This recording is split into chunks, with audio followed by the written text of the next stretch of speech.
Hey friends, Jeff here with a new episode of the My Impossible podcast. Today, we're privileged to welcome Chris Malleo. Chris is a leadership coach, speaker, and author of the recent released book, The Cheerleader, where Chris chronicles his journey and the lessons he learned through his time as a high school football coach, where he added to his staff Frankie, who lives every day with cerebral palsy and is nonverbal. It's a remarkable book, and we dive into the book here in this episode. As I've gotten to know Chris, who he is to me is vision. And not vision in the visionary, we can go there and do this. I'm sure Chris has that in him. But for me, the word vision is how he sees people. And that was radically transformed through his friendship and his time coaching with Frankie. I think you're really going to love this conversation with Chris Malleo.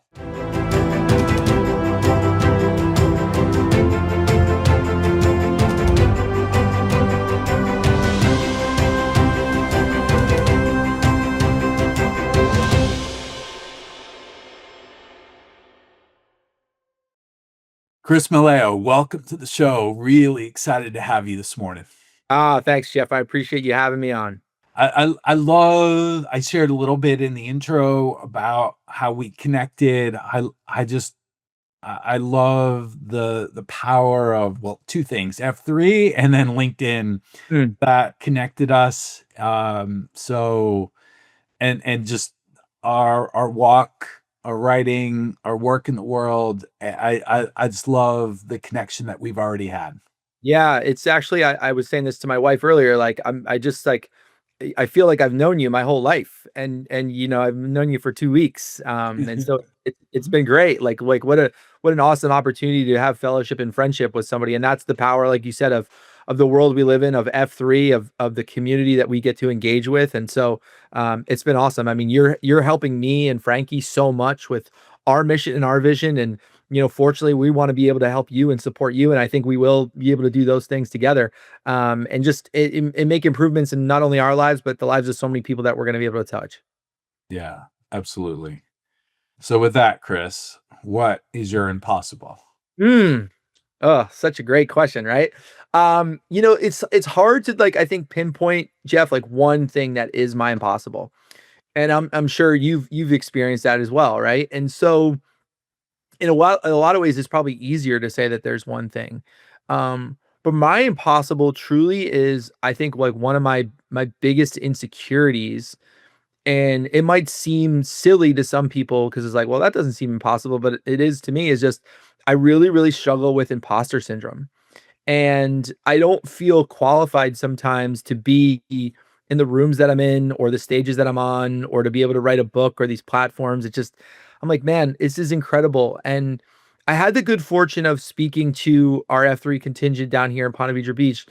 And I had started the speech by reading out some of the effusive praise that people had offered towards me. And I almost got teary eyed when I stopped reading because I said to our group of F3 brothers, it's so hard for me to read this because I don't think these things about myself. And so truly, like, my impossible is seeing myself in the same way that maybe my wife, my children, my colleagues, my friends, my peer group sees me. My good friend John Gordon, he has a phrase which is, you're allowed to talk to yourself, but you don't always have to listen to yourself. And I think that's like the major growth that I've had, is even just writing The Cheerleader. In a lot of ways, that was an incredibly impossible, daunting task for me because I didn't feel like I was qualified to do it. And I got to a point where I had to understand and realize that I wasn't writing it for me. I was writing it for Frankie, and I was writing it for all the people who needed to hear this story and feel the mission. And so those are things that I think those are my North Star that helps me overcome, right, some of the issues that I face. Because if I'm gonna be transparent with the audience, it's like I don't think I'll ever not have imposter syndrome. I think that will always exist for me the rest of my life. But I have coping mechanisms that help me overcome it. And one of those things is focusing on really that as we go through the like, I mean, I'm so journey focused and process oriented, but I really have to focus on the destination a lot of times. It'd be like, well, what is the end goal for me here? And like, who am I serving? And when I focus on that rather than how insecure I feel or just like how unqualified I feel, it makes it so much easier to cope with those things. Mm. Take us take us to the young version, the 18, 19-year-old Chris. So again, you're on a Division One football roster at Northwestern University in the role of quarterback when you first got there, which is which is the premier roster spot or position on any football team. So and I bring that to the forefront because again, I don't imagine imposter syndrome is just something that has emerged in the last 6 months, a year. This is something I'm imagining, tell me if I'm wrong, this has been something that has sort of tracked you throughout your life. Yeah. Yeah. So as a kid, 18-year old, maybe it even goes before that. How did you learn even then what this whole concept of imposter syndrome? Maybe you didn't have those words, but what did it look like then? And how to as a kid, how did you manage that? Hmm. Yeah, I mean, I guess back then it was insecurity, right? Like you had this like internal insecurity that forced you to struggle with self-confidence and belief and those types of things. And a lot of ways, so much of it was a mask. Now, in a weird way, like sports really was like in some respects the opposite of that for me. Like football was a place in which I felt incredibly safe and confident in my ability and who I was, which is probably why it was so difficult for me when my career didn't pan out the way that I envisioned, because it was a safeguard for me against all the other things that I was struggling with. And so, yeah, I mean, 18, 19 years old, and let's just say like you're a Division One football player getting recruited to play quarterback. So, think about, that like going to even a Northwestern, like you're arguably like one of the top 50 players at your position in America. And so, and so like I knew I was good, I knew I was talented, I'd worked hard, but like that was, I think, when those thoughts did creep in, it was, the insecurity, the imposter syndrome, when it did creep in, my coping mechanism in football or sports was hard work. And it was like, I'm going to outwork everyone who doubts me. I'm going to outwork the doubts that are I'm allowing to chase myself. And that helped me because I knew I was prepared. But it's hard sometimes, like even so, like in from a football perspective, you can see a tangible result, right? Like, okay, I'm coping with this through hard work, commitment, persistence, discipline, etc. It's a little bit less tangible when you're required to be in a room speaking or be on a stage because you can work hard and you can be disciplined and you can have a plan in place, but then you walk off that stage and the question was like, did I do a good job? Did people like it? Did they, and so like there's no scoreboard for that. And so you struggle, right? Like how do I if I'm struggling with this, how do I then find a measuring stick that makes me feel better about it? And the answer is you can't. You have to be able to get to a point where once again you understand what the vision and the goal and the mission that you're serving is, and you're so focused on serving that mission that even if people didn't like it, it doesn't matter. It's Mm. like I'm just so mission focused right now. And that's, like I said, I got to the point in writing the Cheerleader and speaking to audiences that I know what mission I'm serving, and it's helped me cope in a big way. Hmm. So I have to come to you and Frankie because this around this self-doubt, this imposter syndrome. Well, maybe those in our audience, give us a brief picture of you and Frankie and the Cheerleader, and then this question that I'm asking, you can figure out where that fits. Is what did you learn about dealing with imposter syndrome through Frankie? Yeah. Oh, that's such a good question. So I met Frankie while I was coaching high school football. I had taken over a program that was called the Petty School that was in a difficult place. They had been forfeiting games, didn't have enough participation, and they just, frankly, the program wasn't in a place to, they weren't strong, for lack of a better term. And I took over year one. We almost turned it around and won a championship. Year two, I went to the athletic director because I inherited the entire old coaching staff. And heading into year two, I went to the athletic director and I said, hey, like, this is an amazing individual and leader. His name was Jason Bazin. I said, Jason, I need to hire some guys who understand my vision that I want to have for this football program and are aligned with how I want to do things. And he empowered me and he allowed me to have a budget and interview people and all these other things. Well, during the interview process, I had received an email late in the interview process from a young man named Frankie Kanivi, in which he laid out a case that he had graduated from Villanova. At the time, I didn't know that he had emailed every single coach within a 50-mile radius of where he lived. And I was the only person who responded back to him. So at the time, I get this email. I allow Frankie to have an opportunity to interview. His interview day comes, and not to condense the story, but I don't want to ruin the book too much. And he has nonverbal cerebral palsy when he shows up to interview, which I was unaware of the day when he showed up. And so, it was really, really difficult for me to, at the time, to understand and manage, like, how is it that I'm going to allow this individual, even though they believe that they can bring value, how am I going to even allow that to happen myself? Because I wasn't in a place as a leader in which I felt confident and secure enough in who I was. And so it was, I think, in many ways, Jeff, like, Frankie and I found each other at the perfect time. We both needed each other. And I was able to bring things out of him that he didn't know existed, and he was able to bring things out of me that I didn't know existed.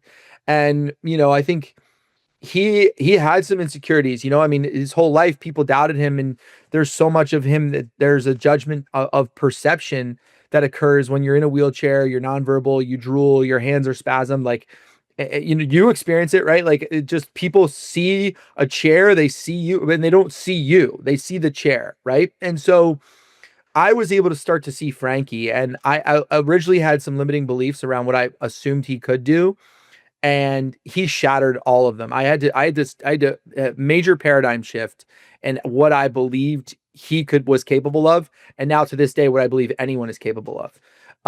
And so that was really, really important to me, because I was then realizing, like, well, one, I know the things that he's struggling with because he shared them with me. So, like, here he is, like, incredibly vulnerable, sharing all of the things that he's struggling with and the issues that he might have. And it was my job in some respects to help him advance past those.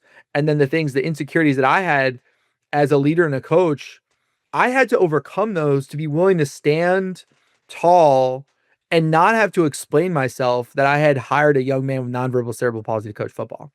And so, from a leadership perspective, I was unapologetic about my choice, because it was my choice. And so it forced me to step into a role.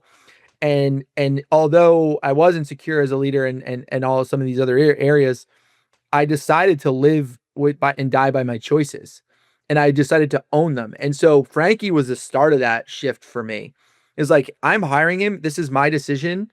And everyone else, you either get on board or get out of the way.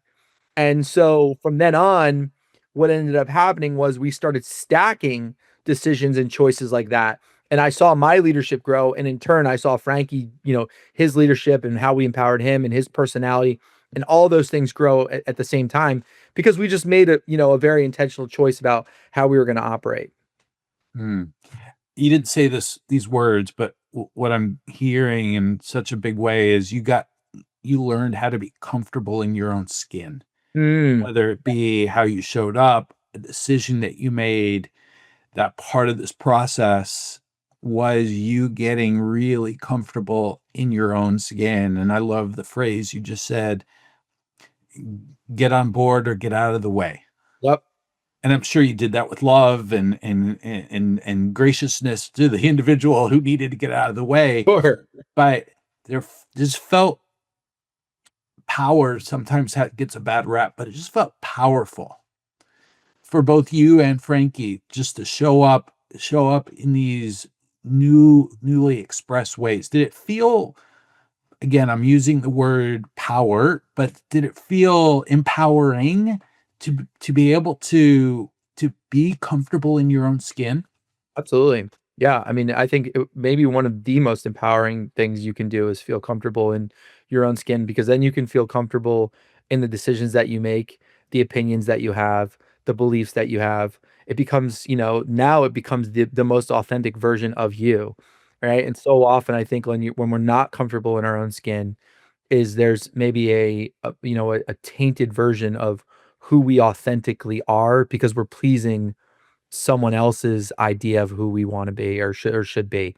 And at the end of the day, that what it becomes is, like, at its core, you know who you are, you know what your heart, your soul, your inner voice, your inner monologue is telling you, and so sticking, and then, being, essentially honest and true to that, I think is one of the most empowering things that you can do. And so, yeah, I mean, it was incredible, I think, the transformation that we saw in each other through this process. Mm. You talked about drawing out of Frankie things that maybe he never even imagined. Um, I I'm wondering, because here at My Impossible, our foundation, we're all about helping unleash what's possible in an individual when it sometimes feels impossible. Could you give us some examples of, because you and Frankie are best friends still to this day. And so you're witnessing him in the world now. You witnessed him in the world, then obviously you brought him onto your staff. Can you talk about the transformation you've seen in him because of your belief initially, and then the belief of the staff, the team, the administration, the community? What have you what can you point to in Frankie that you've seen? Yeah, great question. So fortunately for Frankie, there was a really strong foundation there. I think if he were just to have been resigned to his home his entire life, he'd have been brimming with confidence, because his parents are amazing people. They are just so incredibly supportive of him and the belief that they have in the things that he can do. And that's always their main focus, not the things that he cannot do. And they are advocates for him, and they fight for him, and they want to create autonomy and all these things. I think the problem along the way is the world, and the world can chip away at some of those things. And so, Frankie, unfortunately was experienced or had to experience some of that throughout his life, and fortunately and unfortunately. But you look at like what he did when he went to Villanova and the program he created for students with disabilities there. But I think when we first got together, there was this level of deferment that he would have, in which he would always defer to other people or their opinions, because he didn't have a lot of experience in coaching football, and he didn't know how the players were going to react. And what I witnessed was this self-assuredness and this confidence that started to come out in him when he realized that, as a coaching staff, we viewed him as a coach, nothing less than that, and when whatsoever.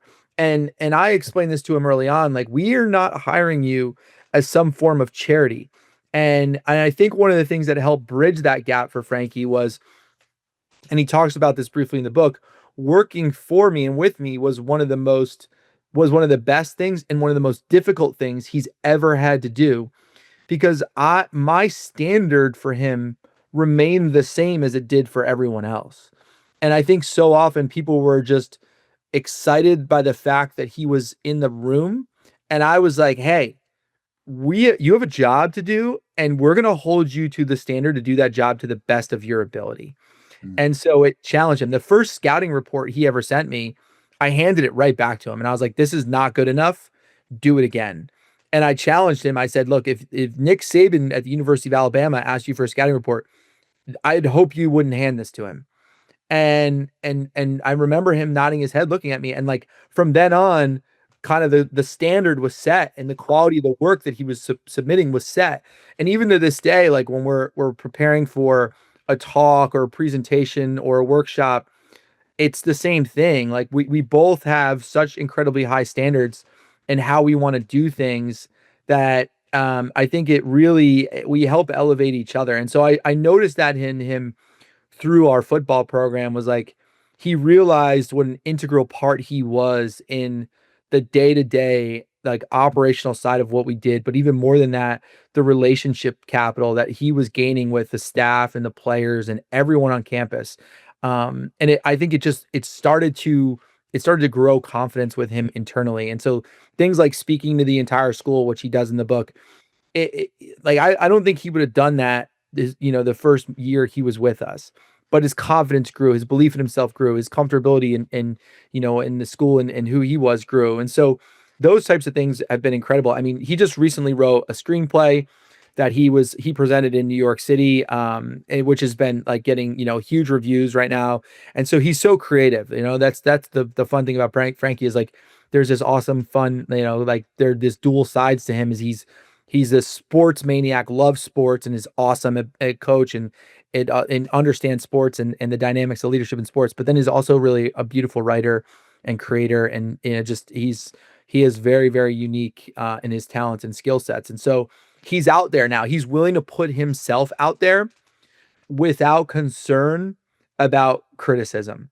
And I think that's one of the best things that I've seen from him since like we've started our friendship is like it goes back to like we all like I'm willing to admit that I face it like because I think we all do, and he's overcome that himself. Like he no longer views himself as like, oh, I'm the guy who's got cerebral palsy, who's in the wheelchair, who's trying to do these things. He's like, no, I'm bringing value to the world, and I think that there's so much strength and power in that, and that started, I think, on a football field.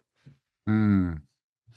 There's something so powerful, Chris, about this idea of creating a standard and sticking to it. Doesn't mean there's not grace. I'm sure there's lots of grace associated with it, but to be able to set an expectation of a standard, no matter where someone's coming from, and I'm wondering, as you are speaking to audiences, what's something that if there's a coach that's listening today, a teacher, a manager, how can they bring that idea of expectation with love, but an expectation of a standard? How can they bring that in a more powerful way into their world?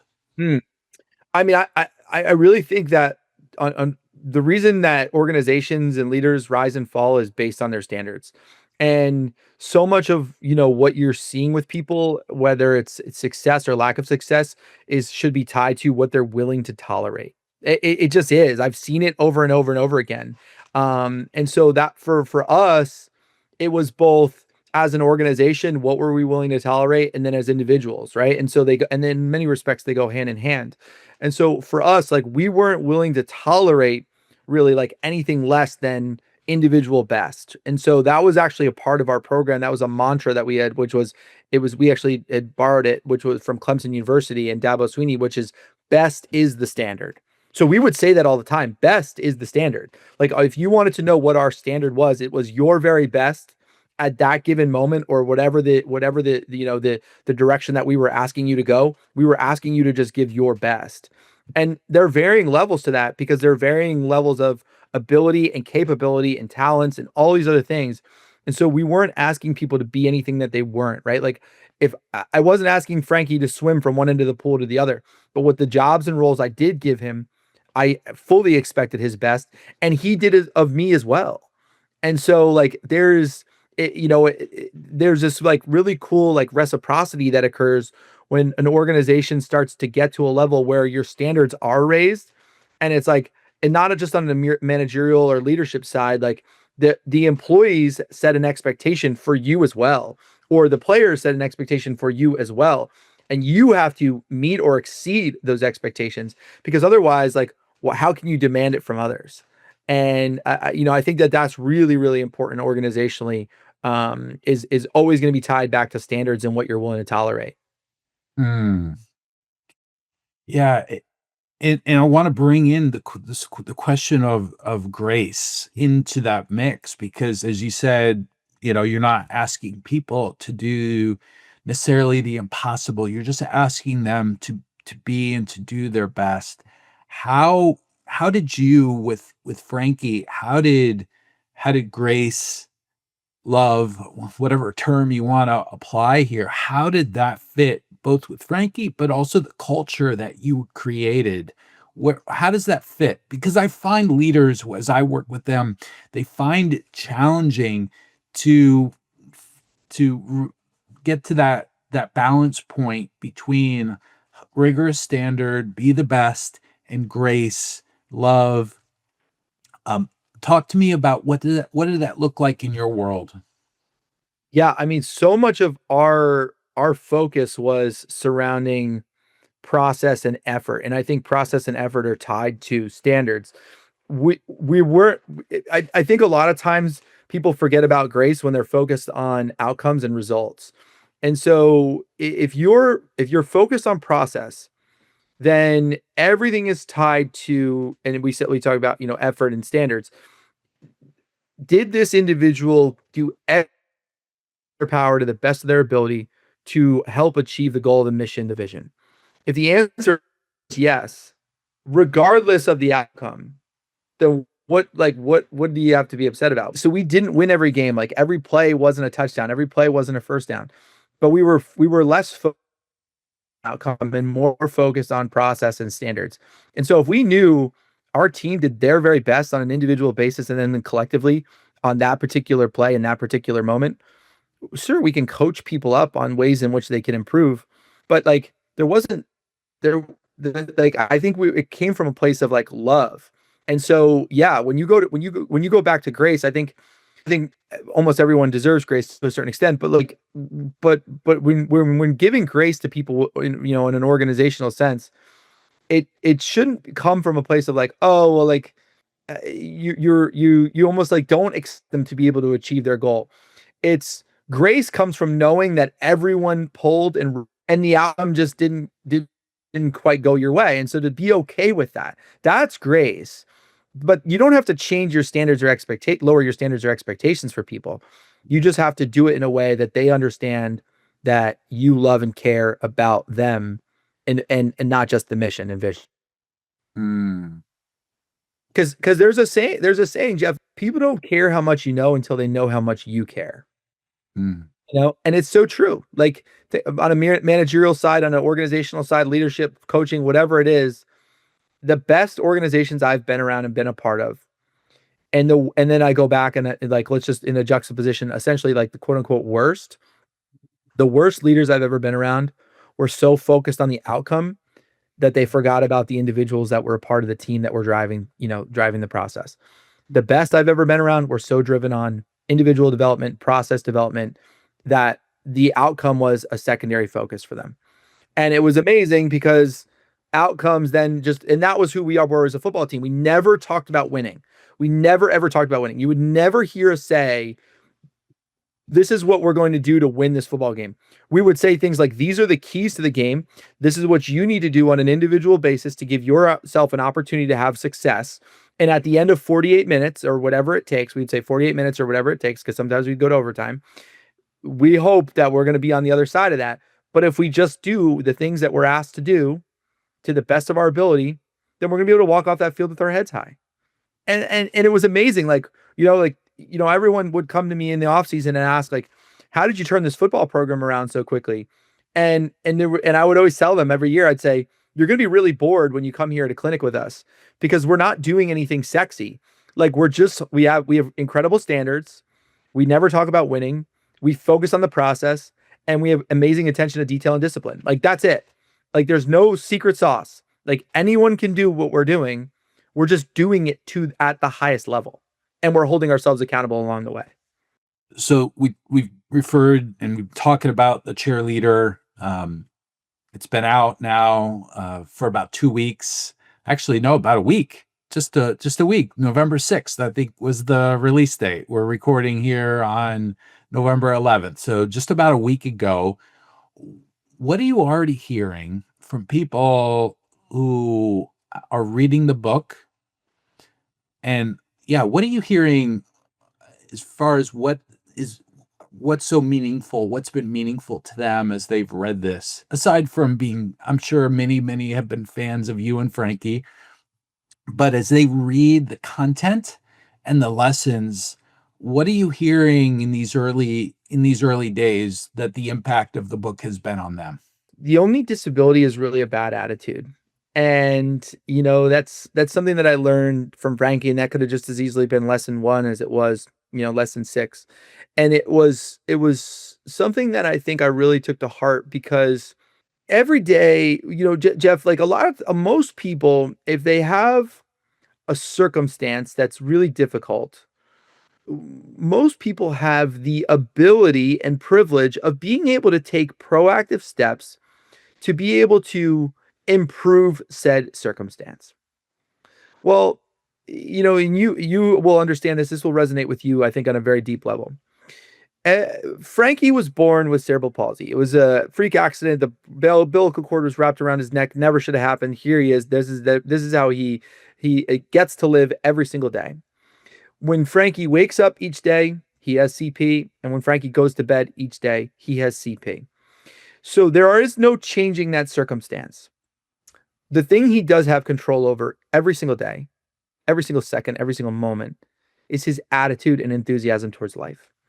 And that to me is incredible to witness because most people, and this goes back to what we were just talking about, most people change their attitude is directed towards circumstance because they're outcome driven instead of process driven. In Frankie's case, and guys like Jeff Harmon's case, their attitudes, their efforts, their enthusiasm towards life are not dictated by circumstance. There are some circumstances that in many ways are concrete. In Frankie's case, he's got CP. Well, it's amazing to witness that he wakes up each day and goes to bed each day with an incredible attitude and gratitude towards life. And most of the readers that we've talked to and gotten messages from, which have been incredible, have said, like, man, this book has really challenged me to have a deeper love and appreciation for all of the things that I do have, not the things that I don't. And I think that's what it's doing is it's highlighting people joy and gratitude towards the beautiful life that they get to live. Mm. And you have a big event coming up, 2 weeks, still shy of 2 weeks, November 23rd. Launch, you're coming home. You're and Frankie still lives here in New Jersey. You guys are launching the book. Tell us about that event and what are your hopes for that? Yeah. So November 23rd, 3 p.m., Sunday, 3 p.m. at the Spring Lake Theater in Spring Lake, New Jersey. And it's just an opportunity for us to advance this mission, but also to be able to celebrate with so many people that have been supportive along the way. We have a ton of friends and family coming, and then a ton of people who have read the book, people who want to read the book and just hear this story firsthand. We have former players coming back. There's going to be a player panel so the audience can hear from them, firsthand accounts of what it was like to play in the craziness that we call petty football for those 4 or 5 years. And it's just going to be a beautiful opportunity, I think, for people to be in a room and to have some shared experience of just all the emotions that are associated with this extraordinary true story and then writing the book that went into it to share it with the world, because so much of this, Jeff, this mission for us is about sharing. And the book is about sharing the story, is about sharing this journey that we've been able to be a part of and been on. And I feel so blessed that, like, I felt like I was chosen to be in this position, to be able to have Frankie as a friend and influence on my life, and then for me to be able to be a friend and influence on his. I don't think there are any accidents, and I think God had put us in each other's lives for exactly that, for a reason. And so to be able to have this moment where we can be together with so many people who have supported us is going to be incredible. Basil Owanek, who is the founder of Thunder Roads Films, which is a big time movie franchise company, director, producer. They did the John Wick movies and Sicario and We Are Marshall and all these big, great movies. He's actually coming into town from LA to MC this event, which is just so humbling for us to witness. And so it's just cool. Like, we feel so grateful for the people that have already bought tickets, for the people that will buy tickets, and just for that people care enough to hear this story. For us is just so humbling. So exciting. Well, we're gonna put the link in the show notes to the book, to the event. So for all my F3 brothers who are watching, listening to this, get your tickets, be there, be square. I'll be there on the 23rd. Just so excited. Chris, thank you for sharing your heart. Thanks for just the book. Thank you to Frankie, who I'm sure is going to listen to this. So, buddy, thank you. I can't wait for you and I to meet in person, and keep fighting the fight, man. Keep fighting the fight. Thank you for having us, man. We're so grateful for you, Jeff, and all the amazing things you're doing in the world.